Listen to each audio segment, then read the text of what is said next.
Hey everyone, Letitia here, coming to you this beautiful Sunday early evening from Toronto. Hope you're all doing well. Happy Sunday, everyone.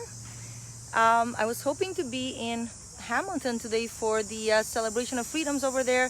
I couldn't make it, unfortunately. A bunch of us were actually at Cherry Beach last night for the protest party, and I just wanted to kind of give you an update as to what happened, okay? Because it was quite the experience. As some of you would have heard, most of you might have heard by now on the news, there was an incident at Cherry Beach last weekend.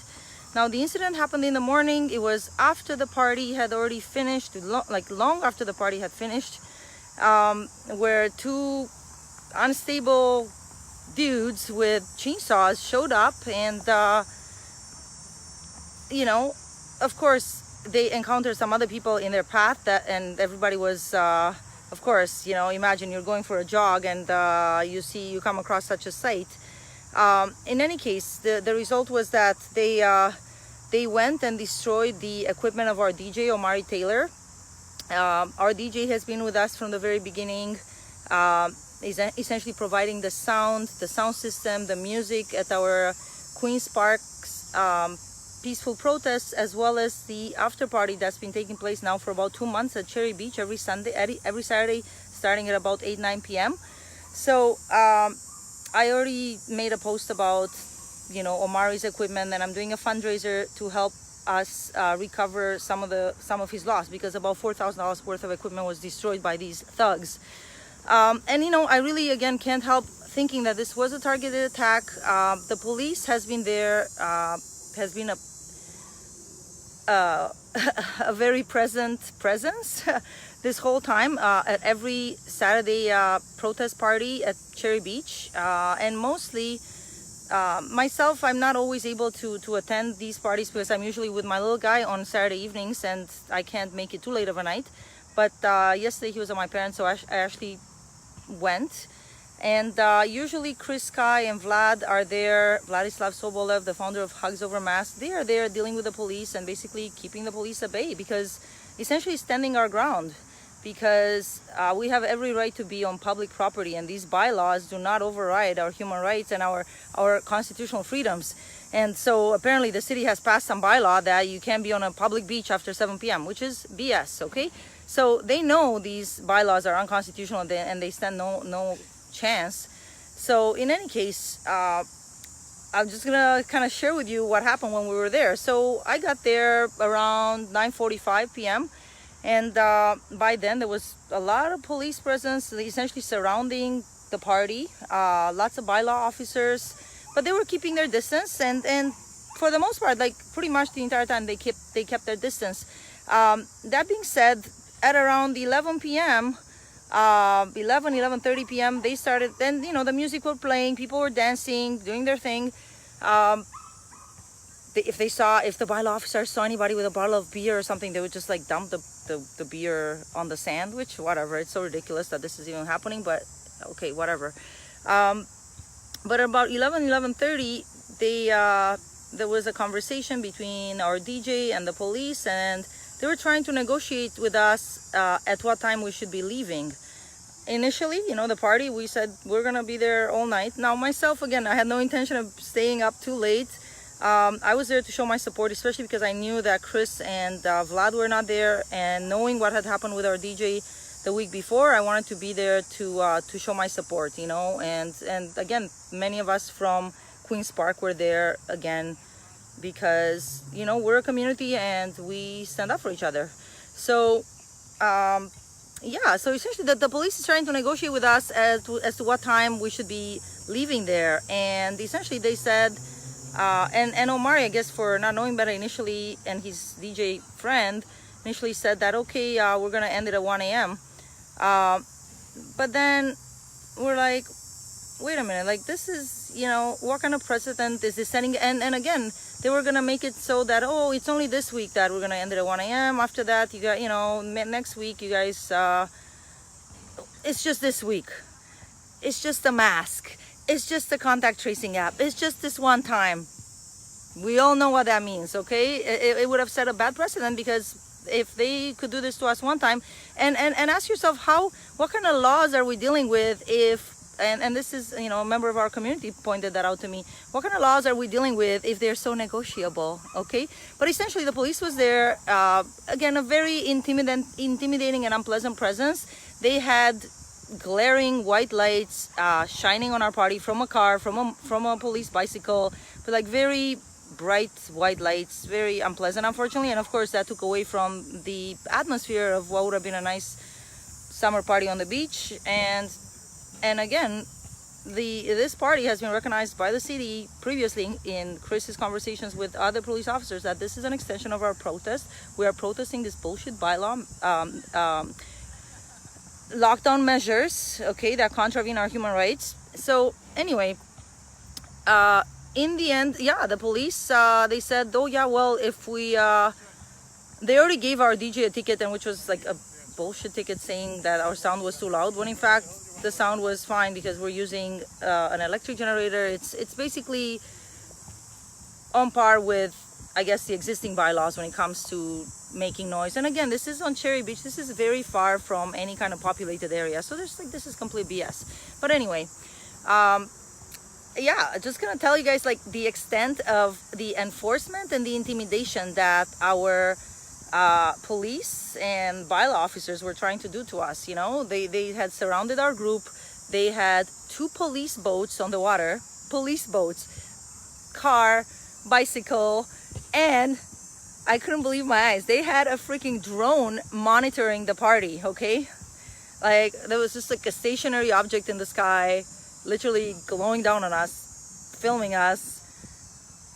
It's so disgusting to me, so disgusting that we are now living in this kind of a police state. And this is just the beginning, guys. And again, we're experiencing it, like people like myself, people like Omari, like all of us who have been going to Queen's Park. And by the way, the police presence at Queen's Park has been almost nada, like almost nothing. And in fact, yesterday for our peaceful protest, we had no police presence at all. Usually there were at least like 3 peace officers there, nothing at all, which was kind of surprising. I would think they would, you know, at least want to be available.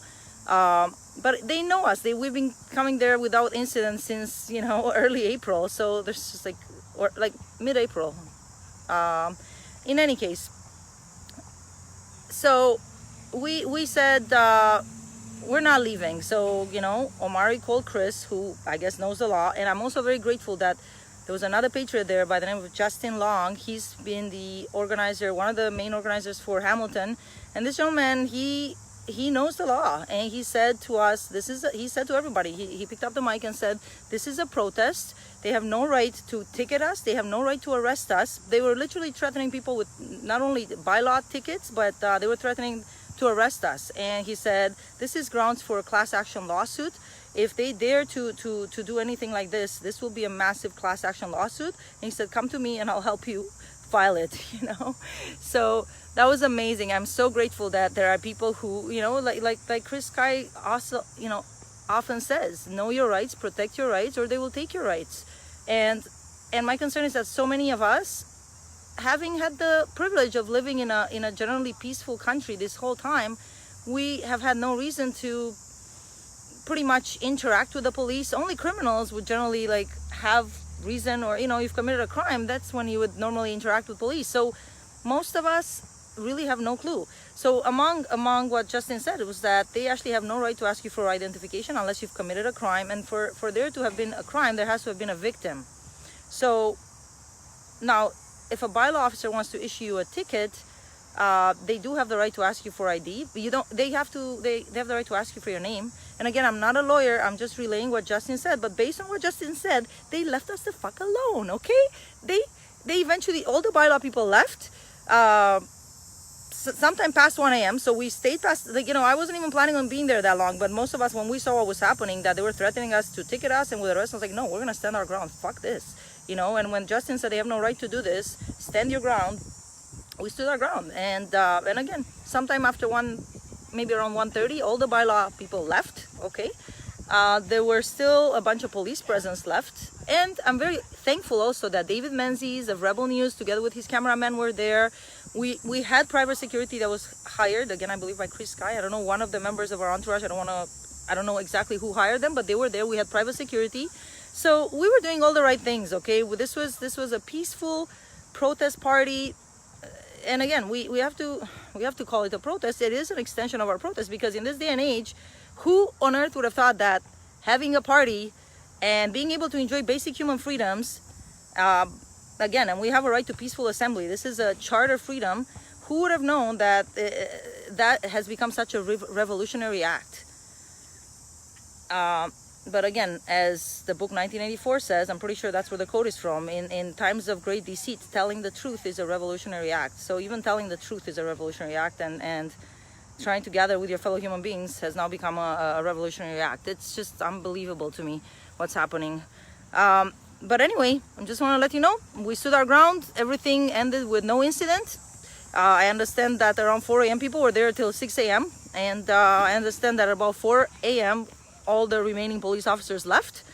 There was nothing for them, you know, like they literally, such a waste of taxpayer money. But in a way, okay, I understand. There was that incident that happened the week before. But even before that incident happened, they have been trying to shut down this party, our protest party, for months now. And Chris, you know, Chris and Vlad were always there to talk to the officers and stand our ground, you know. And again, Chris had his lawyer on the phone, so he's not talking nonsense, you know. So I don't know, it was a very interesting experience, but to me it's very eye-opening what is happening, and the fact that it has come to this, you know, it has come to this. People are being prosecuted for what should be and what is a basic charter freedom. It's the right to peaceful assembly. We have every right to that.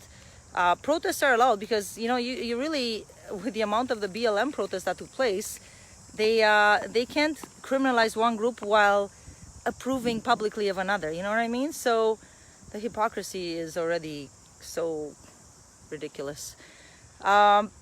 Anyway, but because of all that, I ended up having a very late night. I didn't end up going to Hamilton. That's okay. I'm very grateful that, again, we have people in Hamilton that are stepping into leadership roles, just because somebody's got to do it, you know? Somebody's got to pick up the mic and say some things on the mic. Any one of us can do it, really. And I'm grateful some people are. And some people are passionate about our human rights and freedoms and are taking a stand. And I really wish more people did that, because, again, if more of us did that, they would not stand a chance. You know, they simply do not have enough police and not even military on staff to stop all of us. But the reason they keep doing what they're doing is because they have virtually no pushback. That being said, though, again, I'm extremely proud of our Montreal brothers and sisters, Quebec brothers and sisters. They've done an amazing job. They had another massive crowd there yesterday. I just posted some footage on my wall. And again, Vancouver also had a big event. Vlad from our community went there. Kellyanne was in Montreal yesterday, and Chris was in Ireland. Apparently, he was invited to be a part of a protest there. So that's absolutely amazing. I'm proud. I'm proud of everyone who's taken a stand. Super proud of everyone. And again, I want to thank locally Colin McDonald and Lamont Deagle for helping to run the gathering yesterday in Toronto, since our main people, usually Kellyanne does the mic function.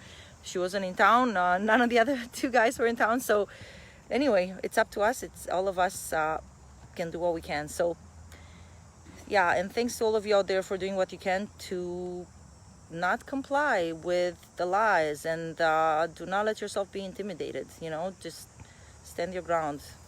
That was a beautiful example last night, and I'm very grateful that it happened. So thank you, Omari. Thanks to fellow DJs and to all the protest party goers. Much love, everyone. Have a wonderful Sunday. Blessings.